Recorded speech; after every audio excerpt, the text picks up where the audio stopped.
চাচা মানে খুবই আপসেট, আমাকে বললো যে ওই যেখানে ব্লাড দিতেছে ওখানে বাচ্চাগুলো দেখতে চাই, আর যদি আমার ব্লাড নেয় ব্লাড দিব আমি। চাচা বলতেছে যে আমারা ব্লাড লেলো। শোয়েব ভাই, একটা ঘটনা শুনছিলাম, আপনিই বলছিলেন ইনফ্যাক্ট যে কালকে ওই ঘটনা শোনার পরে চাচা রক্ত দিয়ে যেতে যাচ্ছিলেন আর কি, ঘটনার কি একটু যদি বলতেন। চাচা মানে খুবই আপসেট, মানে এই জিনিসগুলো দেখে আমাকে বললো যে ওই যেখানে ব্লাড দিতেছে ওখানে বাচ্চাগুলো দেখতে চাই, আর যদি আমার ব্লাড নেয় ব্লাড দিব আমি।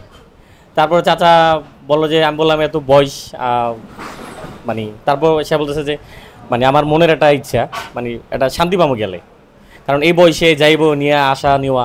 তারপরে সে আমার সাথে গেল যে আপনার 2-3 তলা 4 তলা 6 তলা পর্যন্ত উঠছে সে, মানে দেখার জন্য ওদেরকে দেখার জন্য। তো ভিতরে যেহেতু আইসি, ওখানে ভিতরে ঢোকা যায় না, তাই সে বাইরে থেকে দেখলো। আর ওই যারা ফ্যামিলি ছিল তাদের সাথে সে কথা বললো। তারপরে নিচে যেখানে ব্লাড দেয় সেখানে চাচা আবার আসলো, আইসা দেখলো ব্লাড দিতেছে। চাচা বলতেছে যে আমারা ব্লাড লেলো। তা বলতেছে এজ কিতনা হে, বলতেছে 76। তা বলতেছে এত বয়সের আসলে, কারণ যেহেতু সে পুরোপুরি ফিট না, ব্লাড নিয়ে যদি অসুস্থ হয়ে যায়, নিচে সমস্যা হয়ে যায়, যে কারণে আর ব্লাড নেয় নাই। পরে চাচা বললো যে এটা মনের শান্তি, কারণ এত বড় একটা দুর্ঘটনা ঘটছে এখানে, মানে এটা কারোই কাম্য না। আর সারা দুনিয়ায় এটা মানে আসলে বলার মতো, এটা প্রত্যেকটা মানুষের আসলে এরকম কিছু কোনো দেশে কখনো কাম্য না, এরকম কিছু একটা হোক। শোয়েব ভাই, আপনি চাচার খেয়াল রাখছেন এবং দেখছিলাম যে তাকে মাঠে নিয়ে আসা থেকে শুরু করে মাঠ থেকে বিদায় দেওয়া সবকিছু আপনিই করছেন আসলে।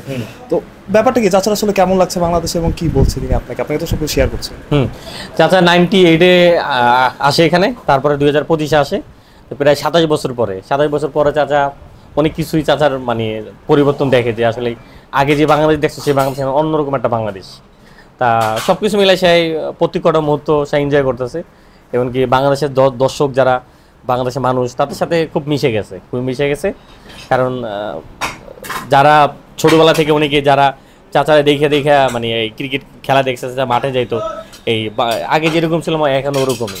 সেই একটা মুরগি নিয়ে যেত চাচা একবার প্রথম, তারপরে চাচা হয়ে গেল মুরগি চাচা, তারপর হচ্ছে মোহাম্মদ আব্দুল জলিল চাচা। এই তো চাচার মানে विशाल हिस्ट्री चाचा। चाचा आपको कैसे लगा, आप मेडिकल पे गया था देखने के लिए, आप ट्राई किया ब्लड देने के लिए, आपका एज बहुत हो गया। शोएब, कुछ भी है, first we are Muslim after Bangladeshi और पाकिस्तानी। सो मेरा बेटा ने भी वहाँ हमारा डिस्ट्रिक्ट में ब्लड बैंक बनाया हुआ है, किसी को भी ज़रूरत होता है तो मेरा बेटे को वो फ़ोन करता है या हमारे बेटे को फ्रेंड को करता है, तो हम उधर भी अरेंज कर देते हैं। तो यहाँ भी मैं सुबह न्यूज़पेपर में देखा ये जो ब्लास्ट हो गया है नी एयर का, तो ये होता रहता है। और हम यहाँ आया हुआ है, मेरा एक मिशन है पाकिस्तान को, इस्लाम को प्रमोट करना और लोगों को खुशियाँ देना और लोगों के वेलफेयर के काम करना। तो आपने देखा होगा कि हम रोड में, इस मेट्रो में किधर भी आता है, हर लोग जो है, हम दुनिया में जिधर भी जाता है, पाकिस्तानी भी हमसे प्यार करता है, लेकिन जिस तरह पाकिस्तानी प्यार करता है इसी तरह मुझे पता है कि बांग्लादेश के पीपल जो है ये बहुत बड़े जो है ना क्रिकेट लवर है। तो मैं एवरी कंट्री में जाता हूँ, स्पेशली जो है ना यूएई में, सऊदीया भी गया, अभी अमेरिका में भी गया, इंग्लैंड में मैं जाता हूँ, तो बहुत सारे बंगाली पीपल मिलते हैं, वो मुझसे मिल के खुश होते हैं, फ़ोटो बना के होते हैं। तो मैं अपने मिशन में बड़ा सक्सेसफुल हूँ और आपका बड़ा शुक्रिया कि आप मुझे टाइम दे रहे हैं, मेरी हेल्प कर रहे हैं। और फिर मेरा होटल बड़ा अच्छा है, जमजम है, जिधर मेरा स्टे है उधर है, तो वो लोग बड़े अच्छे हैं।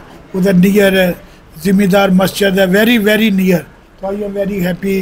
उधर थोड़ा खाने गुड रेस्टोरेंट है इस तरह, और नियर मस्जिद है ज़िम्मेदारा। तो मेरा यही है, today is a match is very very important. Bangladesh first one day win, today Bangladesh win the series. Moral today very important match to for Pakistan team. Pakistani team के लिए ये बहुत बड़ा मैच है। आज अगर पाकिस्तान मैच जीतेगा तो तीसरे मैच में फाइटिंग मैच होगा, तो डिसीजन होगा कौन सा सीरीज जीतता है। लेकिन आज का अगर बांग्लादेश जीत गया तो बांग्लादेश सीरीज जीत जाएगा। শোয়েব ভাই একদম লাস্ট প্রশ্ন আসলে, চাচা তো সবকিছু ঠিকঠাক চলতেছে, ভালো লাগতেছে তো? হ্যাঁ চাচা সবই চলতেছে, আর এখানে মানুষের সাথে পুরো মিশে গেছে, কারণ সেই পাকিস্তান বাংলাদেশ মানে কথাবার্তা সব কিছুতে পুরো মানুষের সাথে মিশে গেছে, সব কিছু মিলে চাচার খুব ভালো সময় কাটতেছে। প্রচুর মানুষ তাকে দাওয়াত দিতেছে তার বাসায় যাওয়ার জন্য, নিয়ে যাওয়ার জন্য। তা চাচা খুবই খুশি এখানে মানুষের আন্তরিকতা দেখা। তা সে এর আগেও আসার পর অনেক ভালোবাসা পাইছে, আন্তরিকতা পাইছে। তা সব কিছু মিলে সবচেয়ে আমি হয়েছি যে চাচার মানে এই যে ওখানে চলে যাওয়া, এই যে এত দূরে যাওয়ার সময় সিএনজি দিয়ে গেছি, আসার সময় মেট্রো দিয়েছি, মেট্রোতে সব মানুষ চাচারা ঘিরে ধরছে। তো চাচা আসলে মানে বাংলাদেশের মানুষের ভালোবাসায় মুগ্ধ, খুবই ভালো লাগে তার। Thank you.